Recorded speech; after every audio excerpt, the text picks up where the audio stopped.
Plaza Podcast.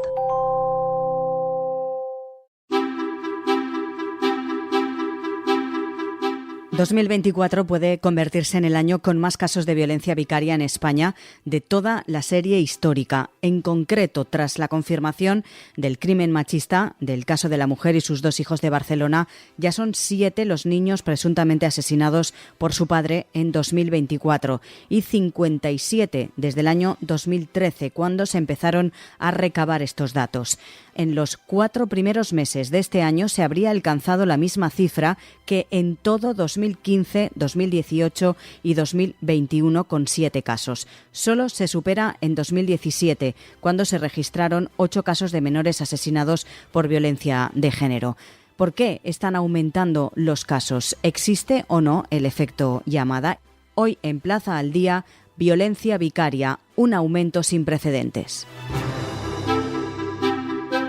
Hablamos con Miguel Lorentes, profesor de Medicina Legal en la Universidad de Granada y exdelegado del Gobierno para la Violencia de Género. Señor Lorente, muy buenas. Hola, ¿qué tal? Empecemos por abordar el concepto de violencia vicaria, que usted decía también ayer mismo, que está generando cierta distorsión.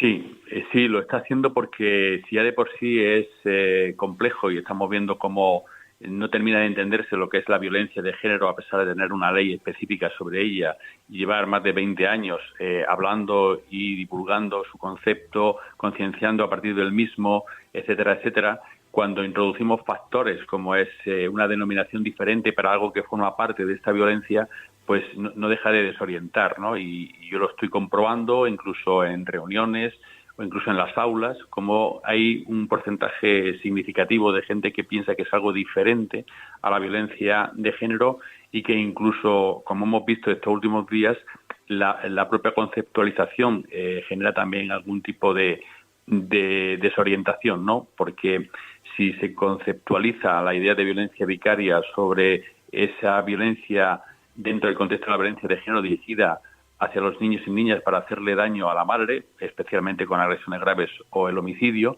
pues cuando se asesina también a la madre no se supone que se cumple ese criterio de hacer daño a ella, pero se sigue llamando violencia vicaria. Todo eso está generando una confusión que yo creo que no necesitamos y que puede perjudicar a la toma de conciencia, que es el factor más importante que necesitamos para posicionarnos ante la violencia y ante todo lo que da lugar a la violencia. Por lo tanto, entendiendo el concepto, creo que en cualquier caso debe de acompañarse de la referencia a la violencia de género, por ejemplo, hablar de violencia de género vicaria o violencia machista vicaria, para que nunca perdamos esa referencia y luego utilizarla pues correctamente, porque cuando no se produce ese daño añadido a la madre, pues no estaríamos ante ese concepto. Entonces, integrarlo de una manera más armónica y tener cuidado para un uso inadecuado que pueda generar confusión. Si nos centramos en las cifras, 2024 puede convertirse en el año con más casos de violencia vicaria en España, en toda la serie histórica. En concreto, ya son 7 los niños presuntamente asesinados por su padre en 2024 y 57 desde el año 2013, cuando se empezaron a recabar estos datos. ¿Por qué están aumentando tanto los casos, señor Lorente? Pues cuando hablamos de violencia de género, yo siempre destaco que son 4 factores fundamentales, ¿no? El primero esencial, el más importante, el que está siempre presente, el factor estructural, la violencia machista que produce el machismo, que es la referencia de nuestra cultura, de nuestra organización social y de nuestras dinámicas. El machismo está presente con su violencia. Eso siempre está ahí, ¿no? Luego hay otros factores que en algunos momentos pueden incidir más. Especialmente lo hemos destacado en diferentes ocasiones, es el factor estacional, porque hay una concentración de homicidios en los meses de julio y agosto, fundamentalmente, hacia alrededor del verano, por el cambio y la modificación de las dinámicas de las relaciones de pareja y familiares, algo que sucede también con una pequeña menor intensidad en el resultado en términos de homicidios, pero también ocurre bajo la misma situación, esa alteración de las dinámicas en Navidad, meses de diciembre y enero. Luego es un factor a tener en cuenta para valorar el riesgo adecuadamente en esas circunstancias.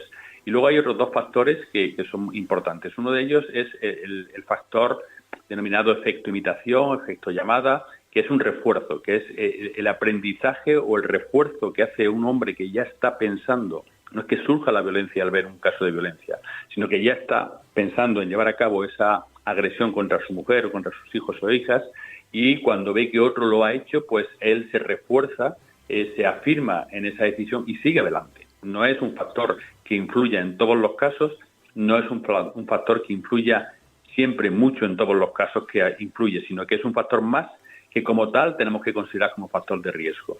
Y los datos nos indican, porque por ejemplo tenemos uno que fue muy gráfico en febrero de 2017, cuando un español asesinó a sus 2 hijos en Alemania, en Aurich, y previamente había amenazado a la mujer y a la familia con que iba a hacer lo que hizo José Bretón. Es decir, los asesinos aprenden de otros asesinos porque es algo humano, es decir, no es que sea un problema de la violencia, sino que es una característica de la conducta humana y por lo tanto tenemos que tenerlo en cuenta como factor de riesgo, ¿no?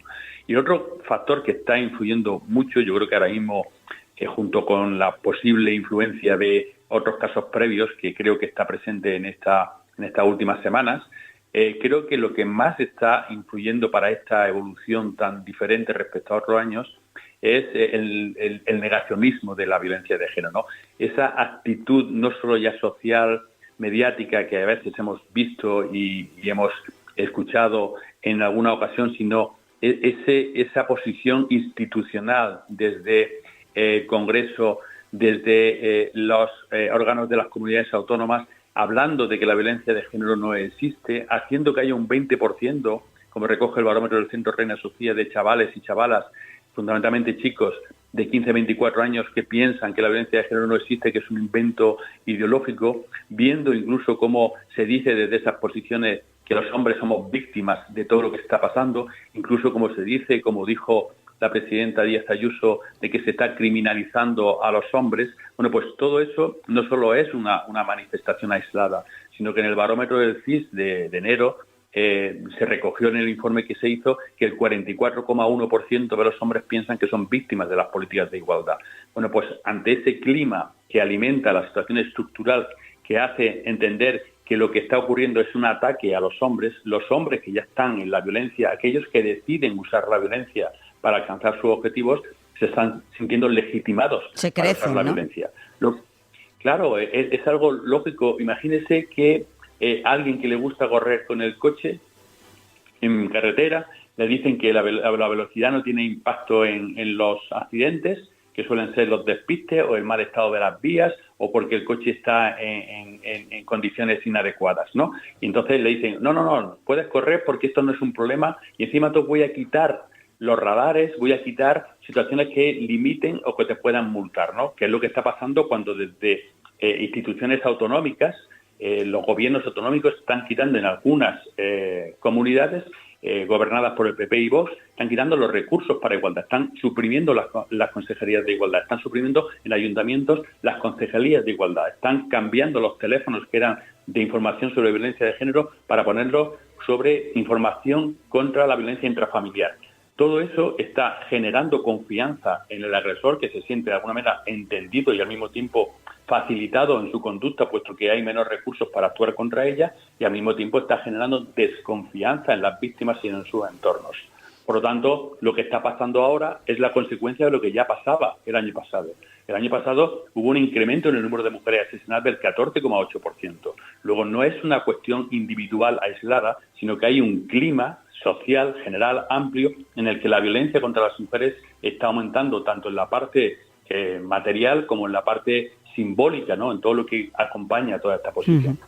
Un poco al hilo de lo que usted está diciendo ahora, ante esas cifras, ¿no?, de violencia vicaria y también de violencia de género, una decena de organizaciones se han unido en la Coordinadora Estatal para la erradicación de la violencia vicaria y la violencia de género y han pedido que se cumplan las leyes de manera urgente y que se deje de mirar hacia otro lado tras los fallos en los sistemas de protección. Estamos haciendo las cosas mal, por lo que usted nos cuenta, porque los casos siguen aumentando. ¿Hacia qué dirección deberíamos girar para que esto se reduzca y esta lacra social empiece a reducirse en nuestro país? También, ahora hablaremos, le preguntaré también por los medios de comunicación, pero en este momento, ¿considera que son suficientes los sistemas de protección que hay? ¿Qué está fallando? Bueno, yo creo que hay dos cuestiones importantes, ¿no? Una es no reducir la violencia de género con los casos conocidos de violencia de género porque representan una minoría, el 20%, el 25%.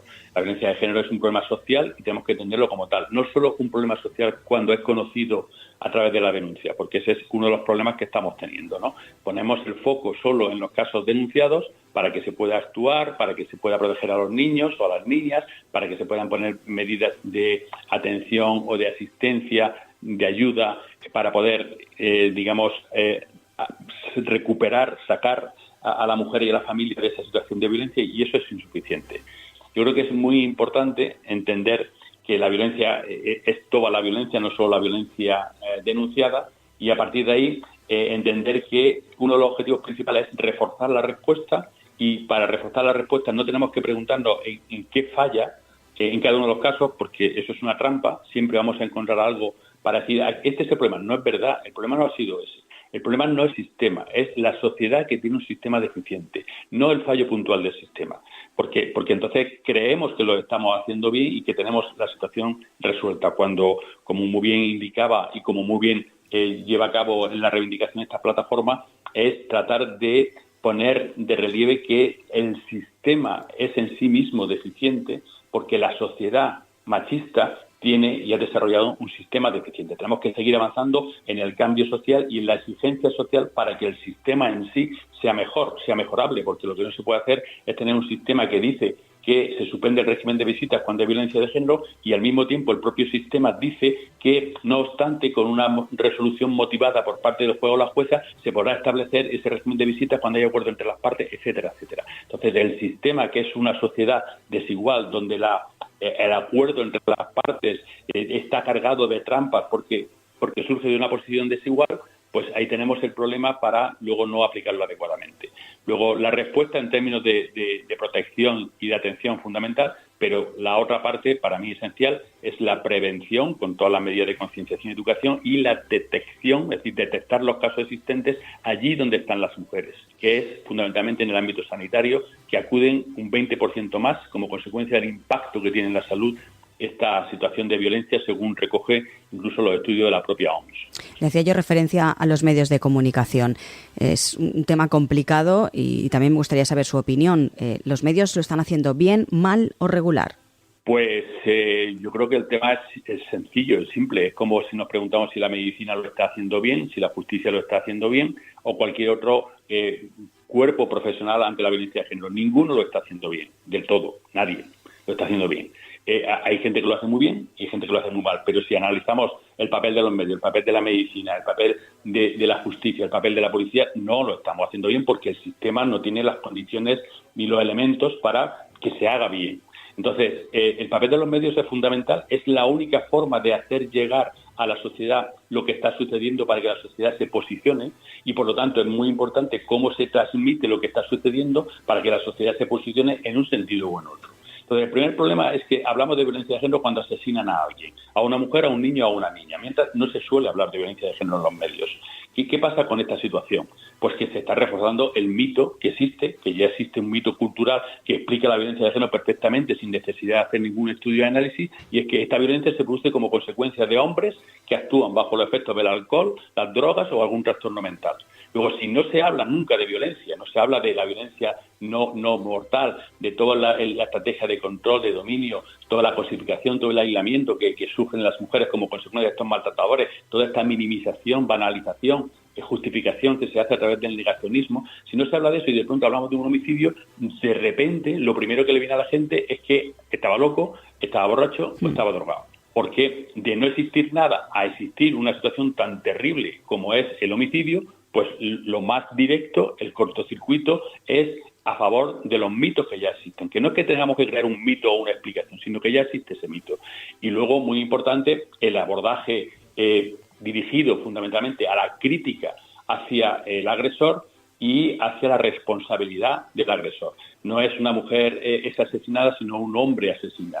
No es una niña ha sido asesinada, sino un padre asesina a sus dos hijos. Ese énfasis y luego el tratar de utilizar la violencia que se ha producido como un elemento de concienciación a través de la información, creo que es fundamental. Aquí en España el debate existió con el terrorismo, ¿no? Y se dijo, recuerdo una frase muy gráfica, que se decía: no se puede ser neutral ante el terrorismo. Se tiene que ser imparcial desde el punto de vista periodístico, pero no neutral. Tenemos que partir de dónde estamos y contra quién estamos actuando. Y a partir de ahí, dar la información de manera imparcial, pero no neutral. Y yo creo que eso es muy importante. Por último, señor Lorente, también me gustaría abordar un tema que, aunque ha hecho usted referencia a esa prevención, hay que insistir también en el entorno más cercano, familiar, en el núcleo familiar, sino en el resto de la familia, amigos, etcétera. Si se puede detectar o se puede intuir que está ocurriendo algo, hay que ayudar a esas personas, hay que llamar al 016, que para eso está ese teléfono también de ayuda. Hay que remarcar mucho, como usted decía, esa prevención. Sí, es fundamental, es esencial. Es decir, el mensaje es que hay que actuar. La denuncia hay que manejarla con prudencia, porque se puede volver en contra, en el sentido de que la víctima niega lo que dice el familiar, el vecino o la persona cercana, y al final se vuelve más desconfianza y se aparta más de ellas, de esas personas, porque el agresor sigue una estrategia. Se habla de un alejamiento de las fuentes de apoyo externos. Es lo primero que hace un agresor, no golpear, sino alejar de las fuentes de apoyo externos. ¿Quiénes son las fuentes de apoyo externos? Pues la familia, las amistades y el trabajo. Entonces, en el caso del Prat de Llobregat, lo tenemos muy gráfico, una persona que vivía en un barrio donde todo el mundo se conocía, donde todo el mundo se saludaba, pero esta familia era especial, nunca hablaba, nunca se saludaba, nunca se relacionaba. Bueno, eso es una situación típica, síntoma, ¿no?, de aislamiento. Uh-huh. Claro, un típico de aislamiento de esa familia. Al mismo tiempo, es muy importante entender que la inmensa mayoría de los casos más graves, es decir, de homicidios, no hay denuncia previa. Es decir, la denuncia previa no puede ser un factor para decir, ahora me lo creo, porque es que en el 80% de los casos de mujeres asesinadas no hay denuncia previa. Y en el 71% de los casos donde los niños o las niñas son asesinadas, no hay denuncia previa. Luego, no es un factor que nos debe llevar a darle credibilidad o realidad o gravedad a los hechos, sino que es un factor que demuestra claramente cómo el peso de la construcción cultural es tan intenso y tan marcado que incluso en los casos más graves que terminan con homicidio, ni siquiera hay denuncia previa. Entonces, eso que nos está diciendo que el esfuerzo tiene que ir hacia esa prevención y hacia esa detección. A veces los entornos no saben gestionar porque forman parte de la misma referencia cultural que lleva a normalizar, a banalizar, a minimizar la violencia que sufren las mujeres. Por eso insisto en que es muy importante la detección profesional por parte de quienes sí tienen elementos, si tienen criterios, si tienen recursos para poder hacer esa detección y luego canalizar la respuesta, puesto que no se trata solo de detectar y denunciar. Eso no funciona, no está funcionando, llevamos 20 años bajo ese esquema, sino atender y después, cuando la mujer esté recuperada, cuando la mujer se sienta protegida, cuando la mujer se sienta segura, actuar con la denuncia, pero no como primer requisito ni como primer paso. Entonces, esa detección en lo sanitario, en lo social y la prevención a nivel social con la concienciación, con las campañas y con la educación, creo que es fundamental para cambiar esta realidad que es la que conduce a la violencia contra las mujeres y también contra los niños y niñas que son hijos de estas mujeres. Miguel Lorente, profesor de Medicina Legal en la Universidad de Granada y, como hemos dicho al principio, exdelegado del Gobierno para la Violencia de Género. Muchísimas gracias por estar hoy con nosotros. Muchas gracias, encantado. El análisis del profesor Lorente pone de relieve la complejidad y la urgencia de abordar la violencia de género y la violencia vicaria en España. Él destaca la necesidad de clarificar los conceptos, de fortalecer la respuesta institucional y de promover una mayor conciencia social para enfrentar este problema de manera eficaz y significativa. También insiste en la necesidad de una detección profesional y una respuesta integral que no se limite solo a la denuncia, sino que incluya medidas de protección y de apoyo a las víctimas. Recuerden que pueden escuchar todos los contenidos de Plaza al Día en todas las cabeceras de Ediciones Plaza y en nuestra web plazaaldía.es. También lo pueden hacer a través de todas las plataformas de podcast a las que pueden suscribirse y enviarnos sus comentarios. Además, el resto de contenidos de Plaza Podcast también los tienen disponibles en la web plazapodcast.es. Por último, les animamos a seguir a Plaza Podcast en nuestras redes sociales. Estamos en Instagram, X, Facebook, TikTok, YouTube y LinkedIn, donde también pueden dejarnos todos sus comentarios.